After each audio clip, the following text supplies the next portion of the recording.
Trump is taking away our Switch 2s. No. Are we actually going to get the Switch 2 on time and at the ridiculously exorbitant price they already quoted? Probably, right? Maybe not. To be honest, Nintendo has said the launch date will remain the same, but pre-orders are delayed due to Trump tariffs. I don't know if that's 100% the case. It could honestly be that they are delaying them because of the whole drop the price rhetoric around the Switch 2 announcement and launch. I don't think they're going to drop the price. I don't think it's going to happen. That being said, I can't imagine any game company not realizing that, look, you lose money on the consoles, you make money on the games, so losing an extra $50 to $100 on every console, even, expecting to have already lost $100, $200, $300, whatever the actual hardware costs are, is not really going to make a big difference. Okay? You lose money on the consoles, you make money on the games. Why Nintendo is pushing for this really exorbitant cost, especially with the fact that you're almost certainly not going to be able to get one of these Switches. I remember when the Switch launched, you could not find these things for months, like maybe even a year. Same thing with the Wii. I remember going to the store every week to see if there was a new stock of Wiis. You couldn't do it. Months later, I had to line up at a Best Buy or a Toys R Us. Get in there at like 4 or 5 in the morning, whatever, right when they open. To get in, they had 5 to 10 Wiis. It was ridiculous. Months later, the Switch 2, unless crazy brand new stuff happens, that's going to be the case. This tends to be the just normal way consoles launch now, is that they don't make enough. You can't get your hands on them. And then if you're Sony, they don't make any games for them. So, Nintendo delays Switch 2 pre-orders in the US due to Trump tariffs. Trade war. I will talk about the tariffs if you want, but for right now, we'll keep it a little bit light and we'll talk about the Switch 2 as well. Pre-orders for Nintendo's new console went live in Europe and the UK this week following the firm's Nintendo Direct presentation.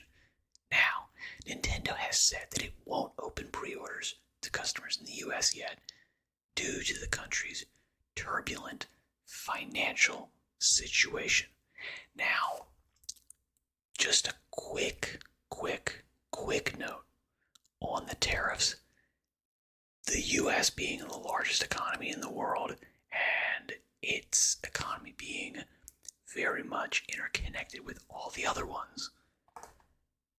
If there is a turbulent financial situation in the US, there's a turbulent situation everywhere. Europe, the UK, are going to enact reciprocal tariffs unless they do negotiations with the US, and the entire situation is volatile. The entire situation is unstable right now, and Nintendo's saying, hey, we're going to single out the US for financial reasons. I get it, but it's also not really looking all the way towards the future, where in which turbulent financial situation is going to affect everybody. Either launch your console or don't. Pre-orders for Nintendo Switch 2 in the US will not start April 9th, 2025 in order to assess the potential impact of tariffs and evolving market conditions, Nintendo said in a statement to GameSpot. Nintendo will update timing at a later date. The launch date of June 5th, 2025 is unchanged.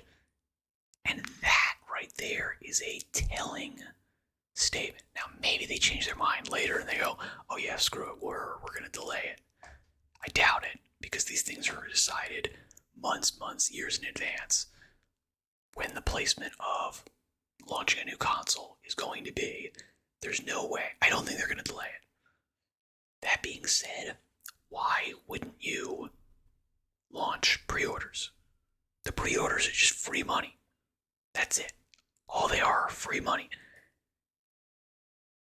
You're probably not going to get a console. Even if you pre-order it, maybe I'm wrong, but I feel like people pre-ordered the Switch and didn't necessarily get them on launch day.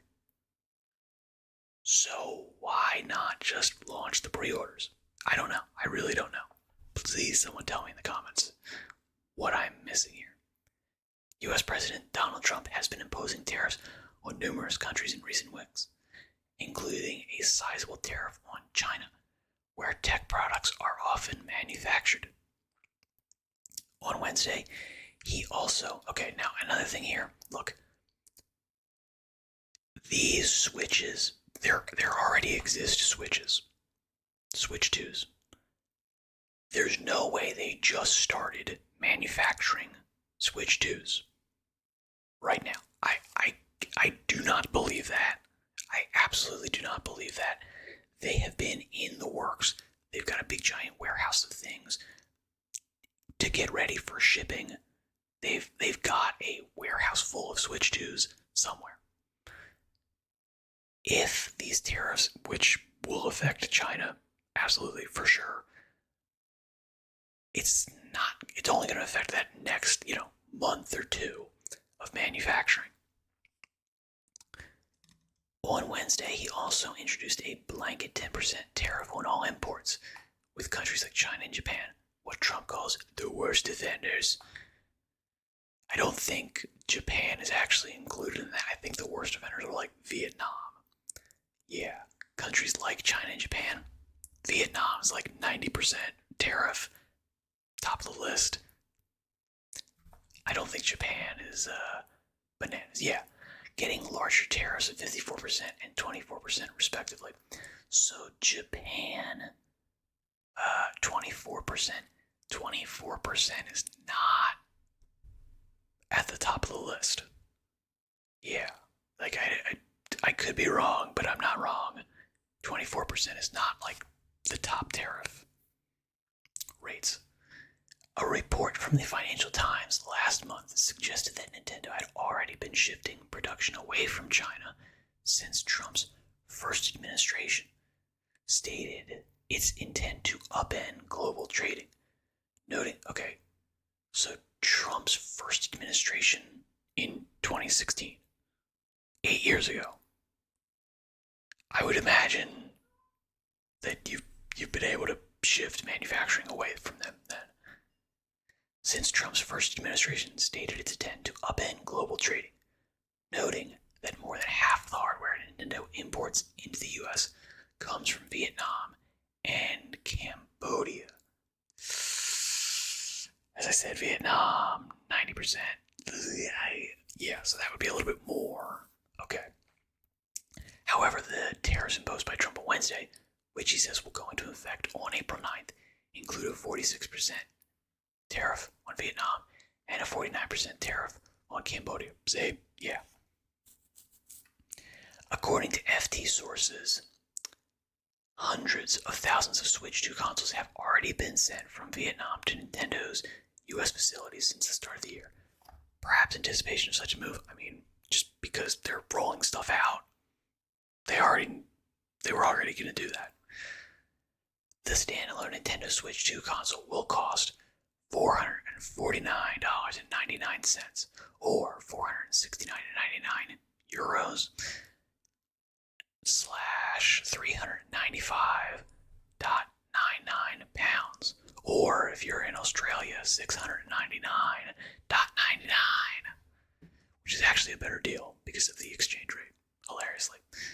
The bundle version, which includes a digital version of Mario Kart World, will cost $500 US. In Japan, the situation is somewhat different. The players will be able to buy the Switch 2 from retail stores for 49,990 yen. I forgot the yen sign, which is $334. Now it's $334 in the US because the Japanese yen exchange rate is like insane now. Japan's getting absolutely slammed like a just, I don't want to say what they're getting slammed like. They're getting destroyed on the yen. So 49,000 yen, a 1 to 10, or 1 to 100 exchange rate is generally expected to be the same. Like $1 equals 100 yen. That's the normal exchange rate, or at least it has been for a while. So the amount of purchasing power this has in Japan is basically the same as $500 in the US, even though, again, the exchange rate's crazy. But this version will be region locked to Japan. I would imagine most of these things are going to be region locked. This domestic only console will only have Japanese as the console's language option, and the only Nintendo account that can be linked to it will be one created with the country's region setting set to Japan.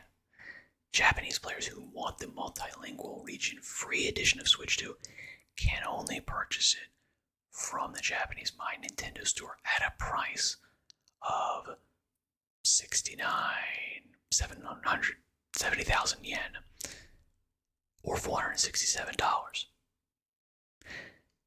Now again, I mean, I don't know who, this is very nice of Nintendo. I'm glad that they're, looking towards their consumers who realistically are going to buy the majority of the systems. Nintendo's a way bigger name and commands a much greater market share in Japan. So I'm very glad that they're actually taking care of their customers first. The people that are really going to drive a lot of their sales. I'm very happy about that. And to be perfectly honest, I don't see any reason for me. I'm not hunting for a Switch 2. I would love to play Metroid Prime 4, but if I was going to do that, I'd have to play 1, replay, then play 2 and 3 on an emulator or something like that. I bought the games, but I don't have a GameCube anymore, and I don't really see myself doing that. So Metroid Prime 4, we'll see. The only thing that I would want to buy a Switch 2 for would be Duskbloods, the FromSoft game. And that seems to be more of like a multiplayer focused game, and that's the worst part of FromSoft games for me. The multiplayer, the PvP, no, don't like it. Don't like it. Never used it. Not fun. Alright, so what do you think? Is Donald Trump taking away our Switch 2s? Is he wresting them from our grasp, our cold dead hands? I don't think so. But let me know what you think in the comments. Thank you for your time and attention. Good luck in all your endeavors, and I shall say farewell for now.